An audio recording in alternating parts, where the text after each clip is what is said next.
Hello and welcome. In today's lesson, I'm going to introduce parts 1 and 2 of the Reading and Use of English paper of the C1 Advanced exam. I've got a number of students who are preparing for this exam at the moment, so I hope this will be useful to you to try to see what it is that they're testing in this exam and hopefully how we can do a little bit better in it. So first of all, I'll explain to you the lesson content. We're going to see a presentation of the first two parts of the Reading and Use of English paper, and we're going to try to answer a couple of questions. Question 1, what are they testing? What do they want us to do here?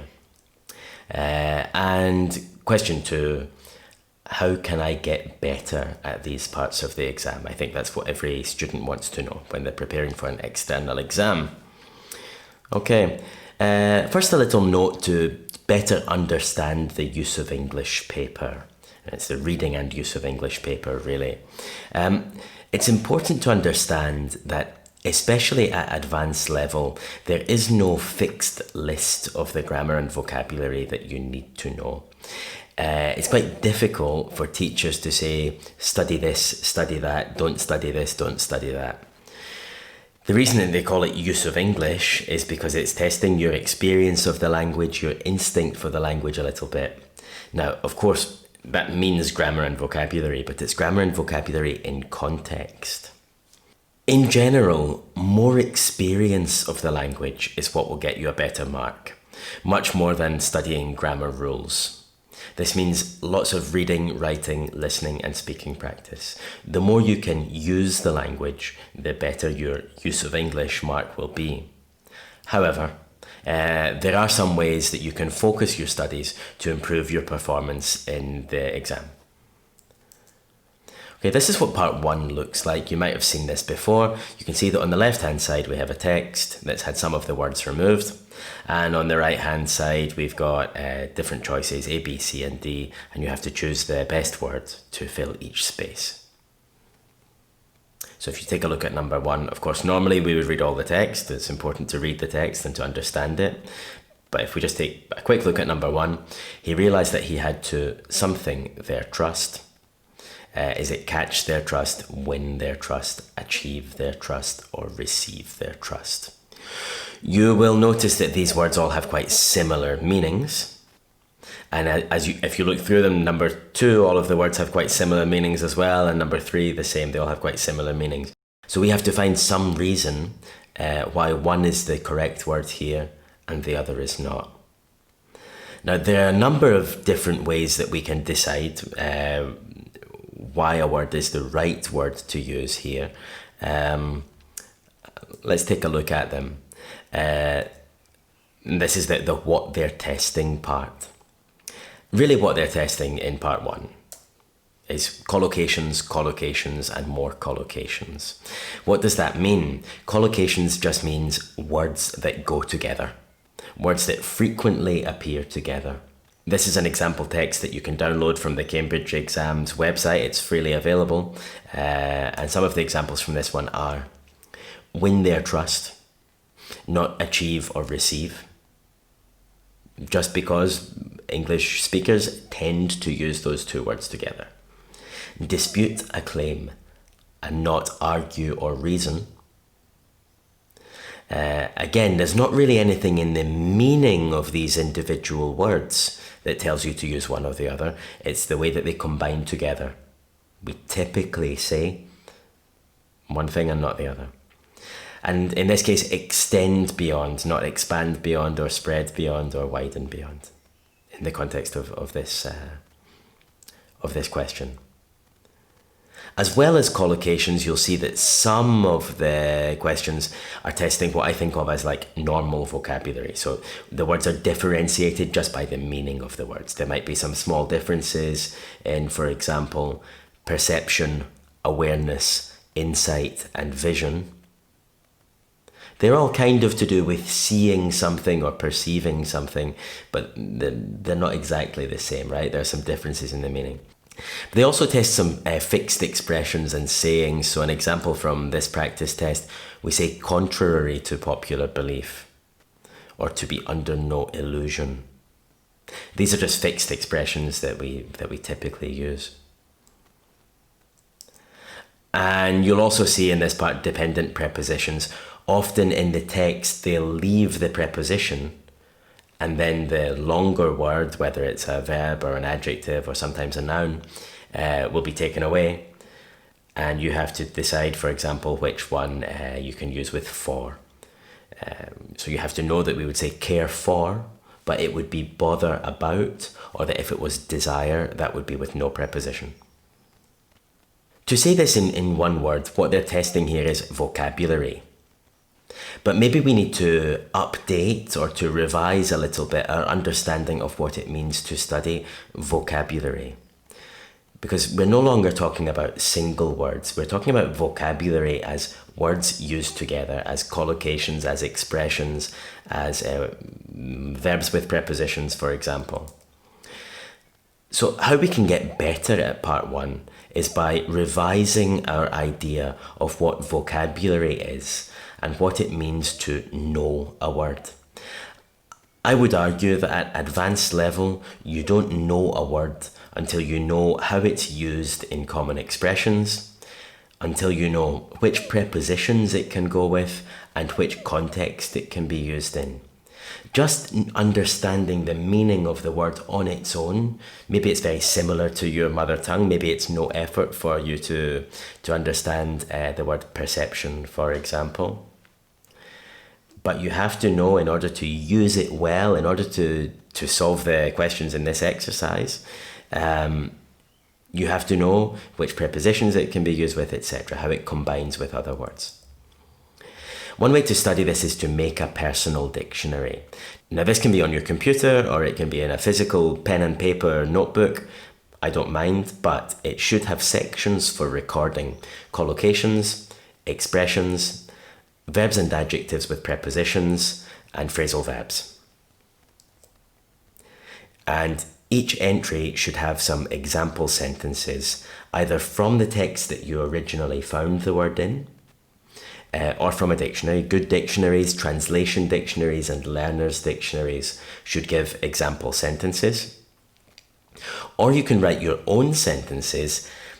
This is a great way to practice vocabulary, but I think you should try to get it checked by a native speaker or by your English teacher to make sure that you're using it correctly. What you don't want to do is study something that's wrong. But personalization will help you to remember vocabulary. Personally, I remember when I was studying French 12 years ago, I was using this technique to record some new vocabulary, and I can still remember some of the sentences that I came up with all those years ago. And also use your personal dictionary when you're doing your writing practice for the exam or any other piece of writing. Take any opportunity to incorporate the vocabulary that you've been studying into something productive, whether it's writing or speaking. An example of a personal dictionary entry for me looks like this. I've taken the example of insight. It's a word from the text that I put on the screen before. And it's a word that's quite difficult to translate into a lot of languages. It might not have a direct translation into your language. So I would record it like this. Insight, I'll mark that it's a noun, that it can be countable or uncountable, information that you'll find in the dictionary. And make a note of the pronunciation as well. If you're not comfortable writing with the phonetic alphabet, don't worry, you can write it in a way that's memorable to you, that you're going to understand. I'll put a definition. So in this case, a unique or privileged perspective or knowledge of a subject or problem. You might put a translation as well if there is a good translation into your language. I'm also going to record the preposition that it's used with, so an insight into something. We saw that in the text. You'll also see it in the dictionary. I'm going to record a couple of common collocations. So for example, to have an insight into something, or to give somebody an insight into something. And I'm going to note a few example sentences as well. In this case, I've got 3. You might not need to do so many, but I've taken one from the original text that we found the word in, one from the dictionary, and I've invented one as well.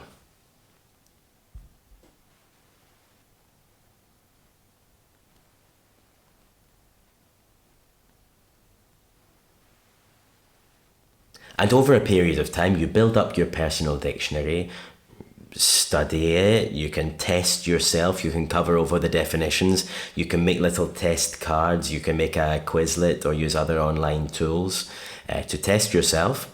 Try to incorporate this vocabulary into as much of your writing and speaking as you possibly can. And over time, you'll find that you build confidence using expressions and collocations and using words with the right prepositions, etc. Moving on to part 2 of the Reading and Use of English paper, you'll see that at first glance it looks quite similar. You've got the same idea of a text with some of the words removed, but this time you don't have the multiple choice A, B, C, D answers.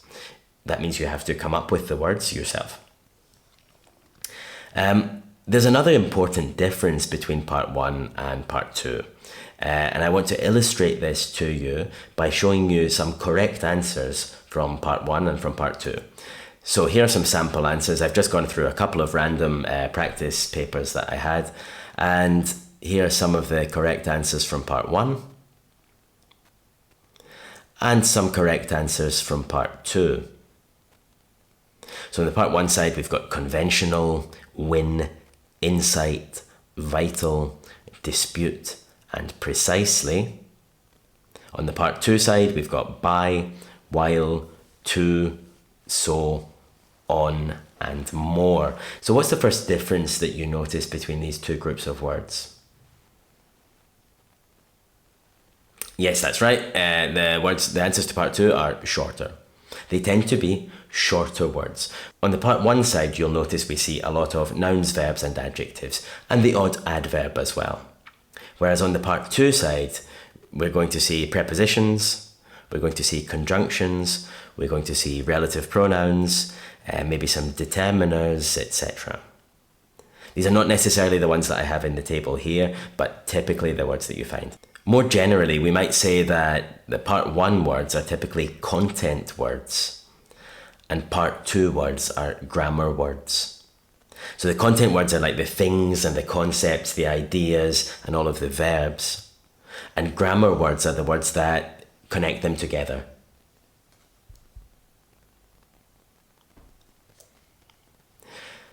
So some of what they're testing when they're testing us on these grammar words in part 2 is the following. Now, this is by no means an exhaustive list. It's some of the things that we typically see. But you'll see passives. So, for example, is characterized by. They might take away different parts of the passive sentence. So they might take away the verb to be, or they might take away something like the by. Linkers or conjunctions are tested a lot in this part of the exam. So that's although, despite, because of, etc. They test use of infinitives a lot. So for example, the ability to do something. Prepositions, of course. So for example, it depends on, in isolation, or thinking about something. Fixed expressions like as a last resort, despite the fact that, in such a way that, in other words, if nothing else. So the more of these fixed expressions you know and the more comfortable with them you are, the better. Modal verbs come up occasionally, so it may well be blah blah blah. Conditionals, so things like if, when, as long as, unless. And also, don't forget to read and understand the text. It's very easy to go through and just look for the words to fill the spaces, but unless you're following the meaning of the text, then you might have a case where the words more or less could both be possible, but only one makes sense within the meaning of the text. How are we going to get better at part 2 then? How can we study to get better at this? Well, the most important thing, I think, is to get used to the task by using some practice exam papers. The reason I say this is that part of the difficulty with this part of the exam is that it's asking you to think in a way that you're probably not used to. Coming up with these words to complete a text that's already been written by someone else It's not a natural task that you do in your normal use of language. It's not something that you do in your normal reading, writing, speaking, or listening on a day-to-day basis. It's something that's specific to the exam, and it does take a little bit of practice. Also, the more you practice the exam, you'll find that the same grammar features come up again and again. They do tend to be repeated a little bit. Even if you're pretty good with English grammar, you might get low marks in your first few practices of this. Don't worry about it, you will get better with practice. But as well as just practicing the exam, you can study the grammar topics that we've mentioned before on the previous slide. I think that even if you feel that you've studied them before, even if you feel that you should know them, doing a page of exercises from time to time on conjunctions, on linking devices, on conditionals, it helps to keep them fresh in your head, and maybe you've got more chance of them coming out on the day of the exam. From time to time, students get completely stuck doing this exercise and just cannot see the word that they need. And I think one technique that can help with this is to try translating the sentence into your own language. When you get stuck and you really can't see the word that you need, if you try translating and thinking about how you would complete it in your own language, and then if you know how to say that in English, sometimes it just makes it all a little bit clearer. I know that translation is very unfashionable as a teaching method, but with this specific task, sometimes it can help. You'd be surprised at how sometimes it can just unblock the question that you were stuck with. And also, it's important to remember that you're not going to know everything, and that's okay. Especially with things like phrasal verbs, with prepositions, it's impossible to learn all of them. You're never going to know all the phrasal verbs, but try to make sure that you don't make mistakes with the common ones. So depend on, interested in, etc. There are certain things that you're really expected to know at advanced level. I could make a whole other video about that, the essential phrasal verbs and the essential prepositions. If that's something you'd be interested in seeing, then let me know. You can leave a comment on this video. But I think other than that, I want to thank you for watching. I hope that's been helpful. I hope some of these tips are things that you can put into practice. If you only take one thing away from this lesson, I would like it to be that our idea of vocabulary at advanced level has to be more than single words. It should be about groups of words, about how words combine together, about typical expressions. If you can record those in your personal dictionary, if you can study them, practice them in your writing and your speaking, then you should notice a difference in your performance in the advanced exam. If you have any other tips for the advanced exam, then leave them in the comments below this video. And I think for today that's all, and I'll see you in the next lesson. Okay, thank you, bye-bye.